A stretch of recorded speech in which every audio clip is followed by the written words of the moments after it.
السيدة فاتن حمامة في قصة سمير عبد العظيم، البراري والحامول.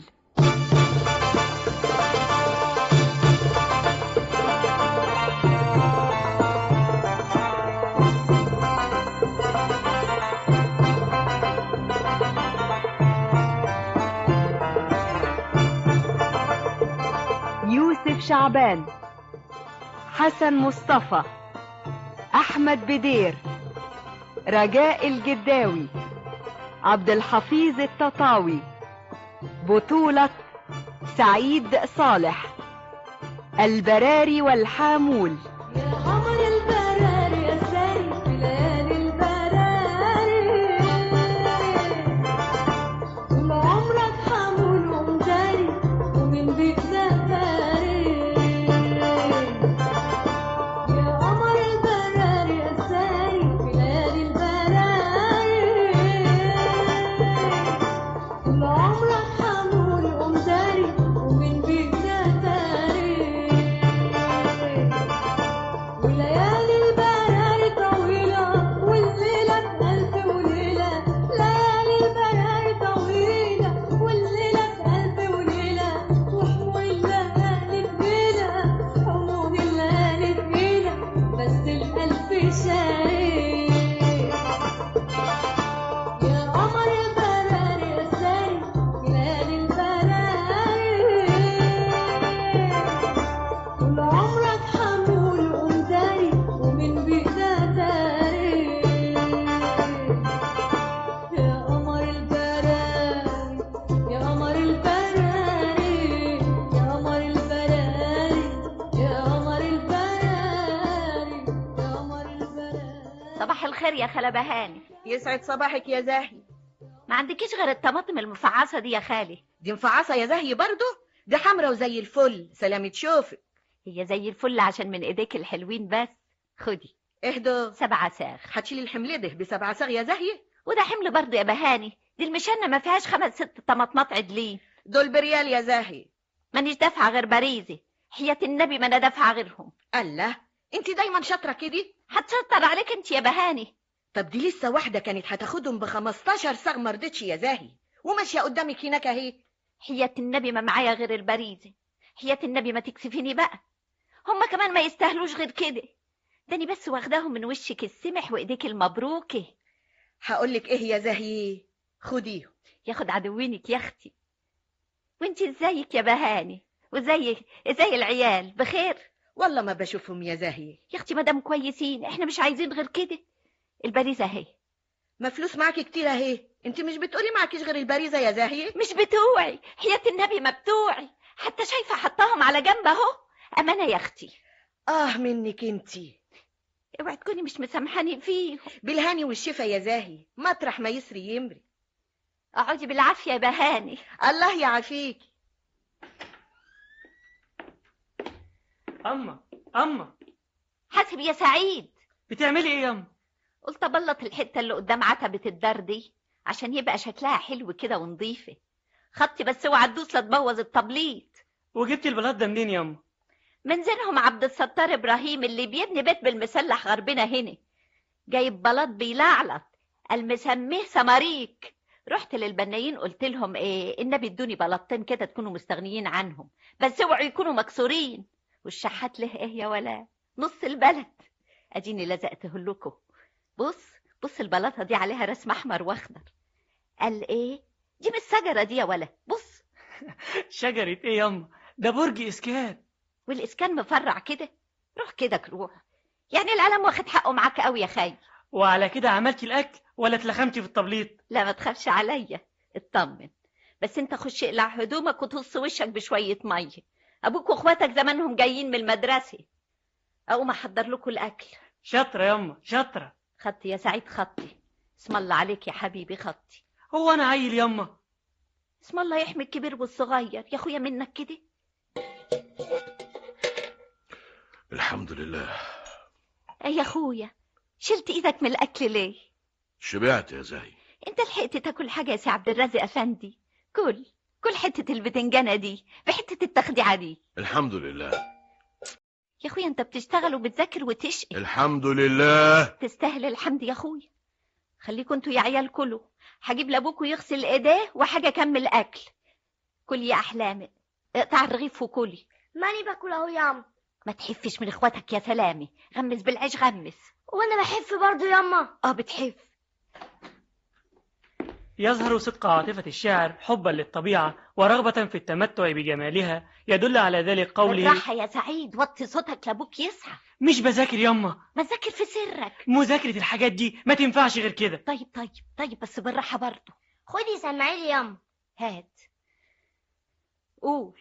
تعالى يا صديقي وأنت يا صديقة، نمشي على الطريق معا إلى الحديقة. ما أجمل الحديقة، الطير والأشجار والنسمة الرقيقة والورد والأزهار والماء في مالك الحديقة. ولا بتضحك ما على أجمل ايه؟ الحديقة. على الواد سلامة، قال انت اللي بتسمعي له. الله، وفيها إيه يا ابني؟ ايوه فيها ايه يا اخويا؟ هو انت بتعرفي تقري وتكتبي عشان تسمعي له؟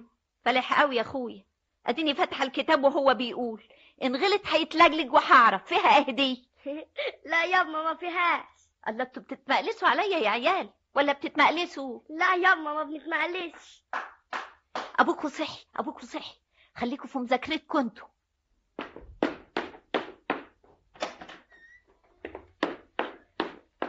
صح النوم يا سي عبد الرازق افندي. الشاي. حاضر يا اخويا. العيال بيذاكروا؟ ايوه يا اخويا، ومعلمين على الحاجات اللي عايزينك تفسرها لهم. ربنا يقويك علينا يا رب. هروح اعمل لك الشاي واحط لك عليه شويه لبن عشان يكسر سمه. سم ايه بس؟ انا عايز شاي ساده. حاضر يا اخويا حاضر. المادة 137 لسنة 44 من قانون العقوبات تنص على: 1. أن يكون زاهي ما تقومي تنامي بدل ما انت نايمة على روحك كده. هسيبك تذاكر لوحدك وانا ماني؟ الله، يعني هتعملي لي ايه؟ برضو يا اخويا نفس معاك. اصلاني هطول الليلة دي عشان عايز اخلص الكتاب ده بسرعة واديه لصاحبه. طب ما جبتش كتاب زيه ليه يا اخويا؟ ده ب12 جنيه وكفاية على الكتب كده، دفعنا فيها كتير. طب ما قلتليش ليه؟ ايه وانت معاك 12 جنيه زيادة؟ معايا يا اخويا معايا. اصل انا بقى بدبق شيلم من هنا على باريزه من هنا لما يبقى معايا حاجات كده. اهو كله من خيرك. يعني تقدري تبقي تديهم لي الصبحية؟ يديك طول العمر يا عبد الرازق يا ابن ستيتي. عبد الرازق افندي، ايوه. كنت عايزه اقول لك يعني كل المدرسين الابتدائي بيدوا دروس، والدروس النهارده تساوي الشيء الفلاني، وانت ما شاء الله مدرس حلو وبتدي لعيالك حلوه قوي. ما كنت يا اخويا تجيب لك عيلين من المدرسه كده وهو قرش على قرش يعني. اولا انا ما بحبش المدرس ولا شغلة المدرس، ولا عايز ابقى مدرس ابتدائي ولا عمري اعترفت بيه. انا بعتبرها كده مجرد مرحلة، عشان كده دخلت الحقوق. بمجرد ما اتخرج ان شاء الله مش هشتغل الشغلانة دي. ثانيا هجيب وقت منين يا زاهية؟ ما انت شايفة مدرس وبذاكر للعيال وبذاكر لنفسي وليسانس صعب، يبقى هعمل ايه ولا ايه؟ يقطعني صحيح يا اخويا، هتقطع نفسك. على كل حال ولا يهمك، فات الكتير ما بقى الا القليل. النبي يا اخويا مستوره والحمد لله، ده احنا حلوين قوي كده. انا بس يعني كنت بقول على تلاجة إيه؟ ولا حاجه، لكن هنعمل بيها ايه؟ الوقت قدامنا طويل وتجيبها في عمرك المديد ان شاء الله. بس بعد بقى ما تستوظف في وظيفه كبيره بالشهاده الكبيره ان شاء الله. انا مش هستوظف، انا عايز ابقى محامي يا زاهي. محامي يا اخويا، باب السما يكون مفتوح يا رب وينولك اللي في بالك يا عبد الرازق يا دستوي يا ابن ستيتي. الله، ايه اللي ابن ستيتة؟ ما بلاش تجيبي سيرة امي. هدعيلك من غير ما اقول اسم امك. طب فيها ايه يعني؟ يا اخويا انا عايزه الدعوه تتثبت، مش بيأيدوا الواحد باسم امه. هيعرفوك ازاي من غير ما اقول اسم امك؟ هم مين دول اللي يعرفوني؟ الملايكه، ملك الشمال وملك اليمين. اما تحب تدعي لي ادعي لي انا من غير ما تجيبي سيرة امي. الف رحمه ونور تنزل عليه. ملك يا اخويا، تعبت؟ ما دام هتجيبي تمن الكتاب القانون الجنائي او ما انام انا بقى. قوم يا اخويا، قوم افرد جتتك يسترها معاك وينجيك يا عبد الرازق يا ابن ايه؟ ينفع اقول يا ابو عيالي؟ ينفع. عشان بس يعلموك بحاجه. سلام عليكم يا سمغاوري. وعليكم السلام. ازيك يا زاهية؟ يسلم زيك. كنت بقول لك ايه؟ خير، في ايه؟ عايزه اعمل جمعيه من 10-11 كده من جيراننا، وكنت بقول تعملها لي انت عشان انا في ضيقي، بس حياة النبي اخدها انا الاول. ايوه بس ايه؟ انا مضمونه واحنا ناس محترمين وفي حالنا. ده انا قلت للست بهانه، وبهانه قالت لي محدش يقدر يعمل جمعيه زي دي غير مغاوري. قلت ايه؟ عايزة الجمعية بكام يا زاهية؟ 50 جنيه. نخليهم 40 كفاية. يكفوا؟ الكتاب ومصاريف العلام يكفوا، ما يكفوش ليه؟ طيب بس اهم حاجة الدفع يوم 1 من كل شهر. طبعا يا اخويا طبعا، ربنا يسترها معاك ويخليك يا رب. انتي واني وبهانة، يبقى فاضل 7. هقوم الف عليهم وربنا يسهل. اهو البركه فيك يا سمغاوري، بس خد بالك اول شهر بكره.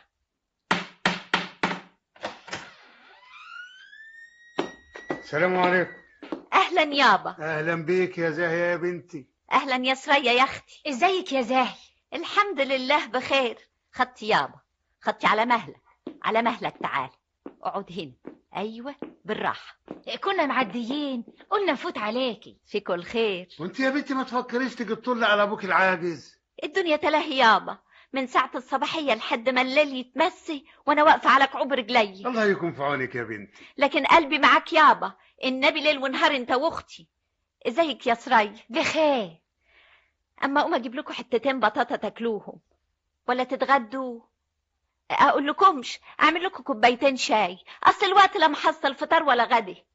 ولا عايزين تتغدوا؟ لا يا بنتي احنا واكلين. ما الخير كتير يابا. بقول لك ايه يا بنتي، كنت عايز عبد الرازق يا افندي يبقى يجي معايا لحد الضمان الاجتماعي عشان هيشيل المعاش بتاع الضمان الاجتماعي بتاعي، وبيقولوا فيه ورق لازم يكمل.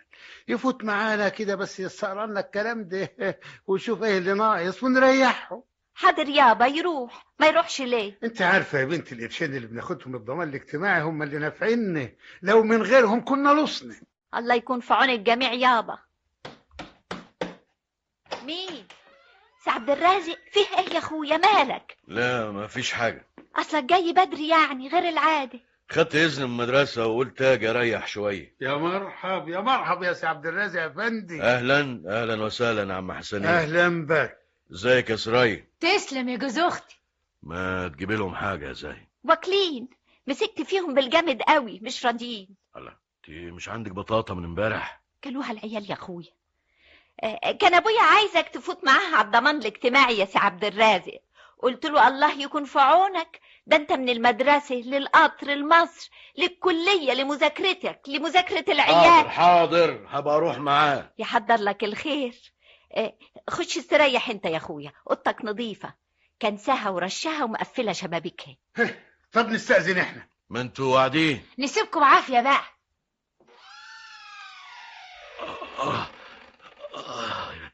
يا زاهي زاهي يا زاهي. ايه في ايه؟ في ايه يا اخوي؟ الحقيني يا زاهي، عندي مغص هيموتني. بعد الشر عليك، بعد الشر عليك يا